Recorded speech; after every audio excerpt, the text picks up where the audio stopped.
Hello friends, मैं कृष्णा और stock master channel में आप सभी का स्वागत है। बहुत दिनों के बाद में आज मैं वीडियो बनाने जा रहा हूं। तो बात करेंगे हम कल के ऊपर, यानी कि फ्राइडे वीकली एक्सपायरी रहने वाली है। और अगर हम इतने दिनों से मार्केट को देख रहे हैं तो सिर्फ और सिर्फ एक टाइम पास मार्केट के अंदर चल रही है। कंटिन्यू सिर्फ 3-4 दिन रेड कैंडल, फिर एक ग्रीन कैंडल, फिर रेड 2-3 दिन, फिर एक ग्रीन। लेकिन जो मूवमेंट होनी चाहिए वो मूवमेंट हमें देखने को नहीं मिल रही है। सिर्फ 100 से लेकर के 150 पॉइंट की एक रेंज के अंदर निफ्टी उलझ कर रह जाती है। जब से ये CS वाला नियम आया है, मार्केट की क्लोजिंग जब से ये 3:30 के बाद में होने लगी है, उसके बाद में बहुत सारी मैनिपुलेशन चलने लग गई है। 7 रुपये की कॉल 1000 रुपये, किसी स्टॉक ऑप्शन की कॉल आप देखोगे तो 1 रुपये से लेकर के 500-600 रुपये तक चली जाती है। ये सारा सीन चल रहा है आजकल। और कल मार्केट के अंदर क्या हो सकता है, मुझे क्या लग रहा है, और आज की वीडियो पूरी एजुकेशन की वीडियो रहने वाली है। बिल्कुल भी स्किप ना करें, क्योंकि आज मैं आप लोगों को बहुत कुछ समझाने की कोशिश करूँगा। तो वीडियो को ज़रा ध्यान से देखना और ध्यान से समझने की कोशिश करना कि मार्केट के अंदर ये मूवमेंट क्यों नहीं हो रही है और कब होगी, वो आप खुद समझ जाओगे। लेकिन उन सब चीज़ों को समझने के लिए आप लोगों को देखना पड़ेगा, टाइम निकालना पड़ेगा, सीखना पड़ेगा। जब तक आप लोग समझोगे नहीं, सीखोगे नहीं, तो ऐसी मार्केट के अंदर सिर्फ और सिर्फ लोग बर्बाद ही होते हैं कॉल और पुट में। चलिए अब हम करेंगे मार्केट के ऊपर बात। आज की क्लोजिंग आई है 24,090, जो कि अगर हम अभी टाइम फ्रेम लगाए 1 डे का, 5 दिन के बाद में सबसे लोवेस्ट क्लोजिंग आज की हमें देखने को मिली है। तो इसके हिसाब से अगर हम देखने की कोशिश करते हैं तो हो सकता है कि फिर कल और हमें गिरावट देखने को नज़र आ सकती है अच्छी खासी, रेड कैंडल को देख के। क्योंकि मैक्सिमम यही होता है कि हाँ यार, रेड कैंडल बन गई है तो अब एक अच्छी खासी गिरावट हो सकती है, ग्रीन कैंडल बन गई है तो अब अच्छी खासी तेज़ी हो सकती है। और मार्केट में ऐसा बिल्कुल भी नहीं होता है। आप लोगों को थोड़ा ध्यान से देखना पड़ेगा। तो अब मैं समझाने की कोशिश करता हूँ, उसको ध्यान से देखना। आज मैं बहुत कुछ समझाने वाला हूँ आप लोगों को। तो समझाने के लिए मैं आप लोगों को सबसे पहले ले चलूँगा 1 वीक टाइम फ्रेम के अंदर, कि इसके अंदर मैं आप लोगों को क्या बताने वाला हूँ ऐसा। अभी ये 1 वीक का टाइम फ्रेम है। अब ध्यान से देखना, मैं एक एक चीज़ आप लोगों को आज समझाने की कोशिश करूँगा, एक एक लाइन लगा करके। ये 1 वीक का टाइम फ्रेम है। अब हो क्या रहा है इसके अंदर, आप अगर वीकली टाइम फ्रेम पे एक लाइन इस तरह से लगाओगे तो ये एकदम परफेक्टली आपकी वर्क कर रही है। एक लाइन हमारी ये रहेगी। तो हो क्या रहा है, वीकली के अंदर एक ये चैनल बन रही है, ठीक है। अब जब तक इस चैनल के अंदर है निफ्टी, तब तक इसके अंदर कुछ भी बड़ा होने वाला नहीं है। छोटे टाइम फ्रेम के अंदर भी बताने की कोशिश करूंगा मैं आप लोगों को कि कल क्या होने वाला है, कौन सा लेवल वर्क करेगा। ये हो गया 1 वीक का टाइम फ्रेम। ऊपर की लाइन को अगर आप देखोगे सही से तो 1 वीक के अंदर परफेक्टली वर्क कर रही है, ठीक है। तो अब हम चलेंगे छोटे टाइम फ्रेम पे 1 डे के अंदर। अब हुआ क्या, ये 1 डे का टाइम फ्रेम है, ठीक है। तो लाइन ऊपर से थोड़ी, जैसे ही चार्ट को हम टाइम वाइज छोटा करते हैं, वीक से 1 डे में आते हैं, तो वो लाइन थोड़ी अप डाउन हो जाती है। इसीलिए मैंने आपको सबसे पहले 1 वीक के अंदर समझाने की कोशिश की है, ठीक है। और 1 डे के अंदर फिर हम लोगों को क्या करना पड़ता है, इसको थोड़ा सा ऊपर करना पड़ता है। तब आप लोगों को थोड़ी ये वीक वगैरह जो है, जो अप डाउन की तरफ में नज़र आ रही है, ठीक है। ये वाला सीन यहाँ पर ऐसे बना हुआ था 1 वीक के अंदर, जो कि अच्छे से आप लोगों ने समझा। अब मैं क्या बताने जा रहा हूँ, अब देखना अच्छे से चीज़ को। एक चैनल बन रही है इस तरफ, अब दूसरी चैनल किस तरफ से बन रही है वो यहाँ से देखने की कोशिश करना आप लोग, क्योंकि आज की वीडियो आप लोगों की एजुकेशन के लिए बड़ा ही इम्पोर्टेंट रहने वाला है।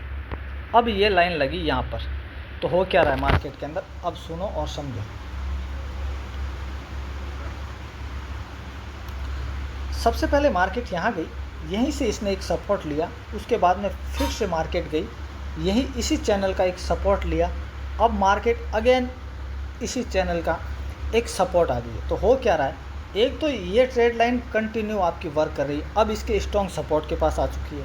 दूसरी वीकली टाइम फ्रेम के अंदर ऊपर से ये एक लाइन परफेक्टली वर्क कर रही है, ठीक है।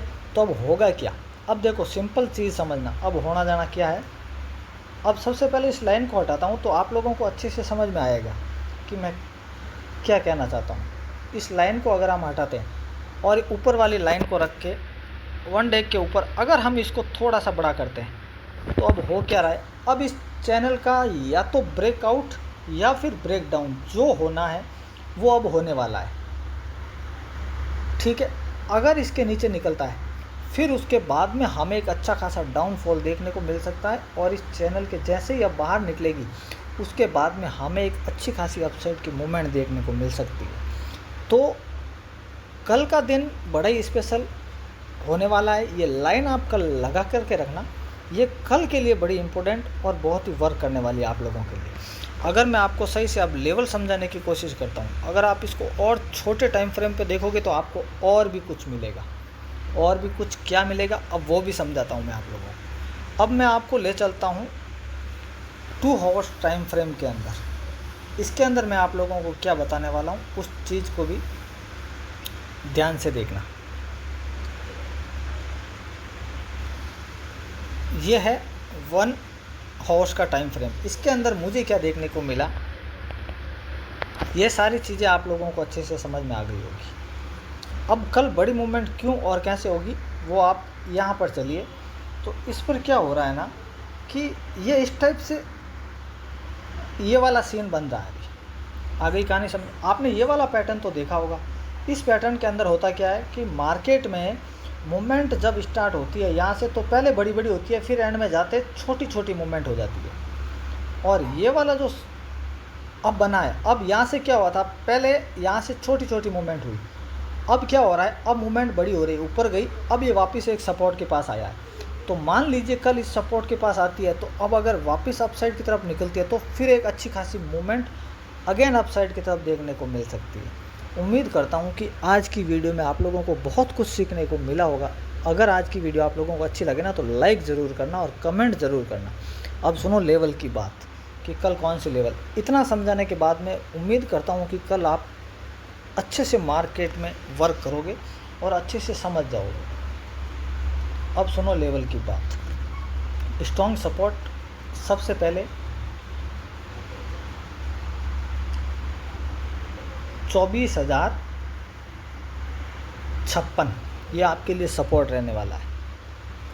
बात अगर मैं रेजिस्टेंस की करता हूँ तो 24,000 सबसे पहला 133। अब आप बोलोगे बहुत छोटा है, देखो छोटा ये मैंने इसीलिए दिया है कि मान लीजिए कि एक फ्लैट ओपनिंग हो जाए सिर्फ और सिर्फ इस रेंज के अंदर, तो ये लेवल दे रहा हूँ मैं आप लोगों को।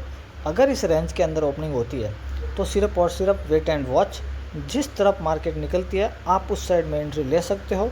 मान लीजिए 24,133 के अपसाइड की तरफ निकलती है तो उसके बाद में आपको 24,207 के बाद में 24,273 और उसके बाद में 24,347 और फाइनल टारगेट 24,430, जो कि एक बड़ा रेजिस्टेंस है। बड़ी तेज़ी सिर्फ और सिर्फ इसके ऊपर की अगर हमें क्लोजिंग देखने को मिलेगी उसके बाद में हम सोचेंगे कि एक बड़ी तेज़ी हमें देखने को मिल सकती है। और कल के दौरान अगर निफ्टी के अंदर 24,000 का लेवल डाउन साइड की तरफ में ब्रेक हो जाता है तो फिर हमें एक अच्छी खासी गिरावट डाउन साइड की तरफ में देखने को नज़र आ सकती है। उसके बाद में 23,927, 23,822 और 23,700 तक की मूवमेंट डाउन साइड की तरफ में देखने को मिल सकती है। मैंने आप लोगों को लेवल भी दे दिया और आज मैंने आप लोगों को अच्छे से समझाने की भी कोशिश की। अगर आप लोग चाहते हो कि मैं ऐसे ही वीडियो बनाऊं और कुछ आपको समझाने की कोशिश करूं, तो कमेंट बॉक्स में कमेंट ज़रूर करना। मैं आप लोगों के लिए वीडियो ज़रूर बनाऊंगा। और गोल्ड और सिल्वर का वीडियो 1 महीने पहले जो कि बनाया, जो कैंडल के ऊपर आप लोगों को समझाया भी था। आज आप देख रहे हो गोल्ड कहां से कहां तक पहुंच गया। 140 पर था, तब मैंने आपको बोला 160 से 65 तक पहुंच गया था। वो वीडियो जाके आप चेक कर सकते हो। ओके फ्रेंड्स, तो आज की वीडियो में बस इतना ही। अब मिलेंगे हम नेक्स्ट वीडियो में। जय श्री राम।